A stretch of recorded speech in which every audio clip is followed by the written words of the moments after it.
Hi friends, welcome back to Liz's Reading Corner. I'm Liz and I like books. Today I wanted to discuss a very popular book right now. As I'm sure you will see from clicking on the title of this video, got my hands on Iron Flame. And as a non-romance / romantasy reader, this book, well, you're going to find out my thoughts. A quick background, I started reading Fourth Wing because I thought that it was just a fantasy book. I was like, oh, fantasy book about dragons and dragon riding and like a dragon riding academy, that would be amazing. Not realizing, because a lot of the time I don't actually look, I do now. I utilize Goodreads a lot more than I used to, but before I picked up Fourth Wing, I didn't realize that it was romantasy bordering on smut, and like no shade to people who do like smut and romance and romantasy and all of that. That's cool, that's absolutely your thing to enjoy, but it is not for me. It's not something that I enjoy. It's not something I've ever enjoyed. I've always been drawn to the horror, thriller, murder mystery type, the darker things in the world, basically, in books and movies and TV shows and just basically everything that I do, and I watch and I read, and it's just, I've always been drawn to the darker side. And so I started reading Fourth Wing and loved it for the majority of the book. And I could deal with like the little bits of tension throughout the book. Like that was fine, that was cool. But then I got to the last 100 pages and it was basically just smut. And I hated it. That last 100 pages took me hours to read.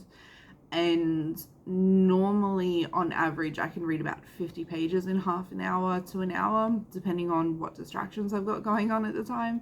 And yeah, it took hours. I hated it, and I figured that I would try Iron Flame and see how it goes, but that would be the decider for if I continued on with the series or not.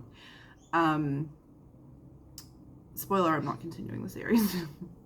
Oh, speaking of spoilers, there will probably be a few spoilers in here. So Iron Flame continues the story, obviously, where Fourth Wing finishes off.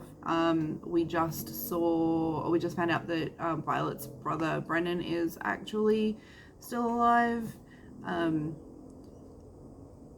not gonna lie, the first 3/4 of the book were really boring. There's a lot of smut, there's a lot of like romance and romantasy, and there's a lot of tension, and okay, I'm gonna go straight to the heart of it. My biggest issue is that all or almost all of Violet's relationships are just toxic. They're not okay. Her relationship with Xaden is toxic. Her relationship with Xaden's ex that then becomes her friend is extremely toxic. Her relationship with Dane is toxic. I think just because, I guess, her model of relationships being like her relationship with her mother was also very toxic, because her mother's just not a very nice person, or just not a great mother, I would say. It probably set her up for just not having great relationships, but my god, the relationship between Violet and Xaden is disgusting. It's not for me. It really irritated me as someone who is married and someone who is an adult. I communicate with my husband, and there is no communication, like very little communication in this book. I shouldn't say no, there's just very little communication. They don't talk to each other, they don't sort out their issues. Instead of coming out and just talking to each other about their issues, they dance around the issue, and then they just never end up dealing with it until it comes to a point where it's too much, and that is extremely toxic. Like, it's just a very toxic relationship. And then to throw into the mix, Xaden's ex comes in, and she's just not a very nice person, and then all of a sudden we're meant to believe that her and Violet become friends. That makes no sense. Dane what Dane did to Violet is unforgivable to me. You don't just steal your friend. If you have powers, you don't use them on your friend, and then you certainly don't use the information that you have from reading your friend's memories against them. You definitely don't send them to, like, he almost sent her to her death. It was just ridiculous. So all of her friendships, all of her relationships, except for her friendship with Rhiannon. Rhiannon seems to be the only person that actually gives a damn about Violet. All of her relationships are just terrible. They're terrible, they're toxic, they're just not something, and it could be because I'm in a stage in my life where I'm absolutely getting rid of all toxic relationships and just anyone who's not good for me and not on the same, I don't know, vibe, I guess. I'm not having it. Like, if people are bad for me, I'm not having it.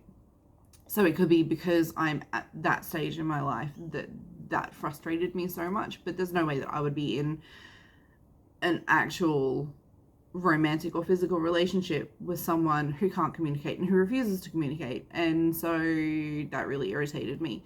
Tan, so the elder of Violet's two dragons, he went from being a very interesting, very grumpy sounding old man to very boring and basically using the same lines over and over again. It was just not the same, or it didn't seem like the same dragon from the first book, but that could just be me.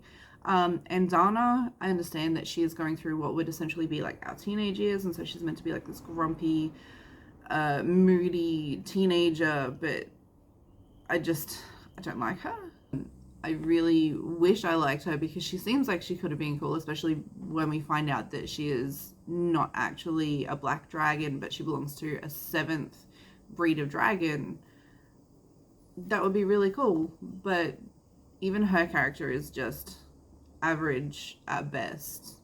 I think the whole book was, again, 3/4 too long. There was just a lot of crap in there that I felt was not necessary. There was a lot of just tension in there that was not necessary, and like, I understand this is meant to be a 5-book series, but this could have been a trilogy and it would have been perfect. And it really, really frustrated me, and it frustrates me that this is going to be like every award that it goes for, it's going to win everything. Now that Rebecca Yarros writes, it's just going to be like a Stephen King thing all over again. And it's not that I don't think authors who are popular deserve it. I just think that it's really disappointing when popular authors go up against like new releases of like first-time authors or lesser known authors or lesser read authors or authors who are not as popular because they don't put smut in their books. So even romantasy books that just have like traces of romance through the book instead of pages and pages and pages of smut. Like, why do you need 4 pages to describe a sex scene? That is ridiculous. 4 pages, that's just, in my opinion, ridiculous. It's not necessary. So I rated this 1 star. It annoyed the crap out of me. It was, like I said, 3/4 too long. I think the entire series should have been 3 books instead of 5. I think it would have been a lot better without most of the romance and all of the smut. I think that it just feels like this was rushed and written just to get a book out, and basically to just follow the fast book hype. So get as many books out as possible, regardless of how good they are or how well they're written or how the story holds up. It's just it's disappointing. If you like romance and smut, by all means, I'm sure you'll enjoy this book, but anyone who enjoys fantasy, just don't do it to yourself. Don't read Fourth Wing, don't read Iron Flame, just don't do it to yourself. This is not worth it.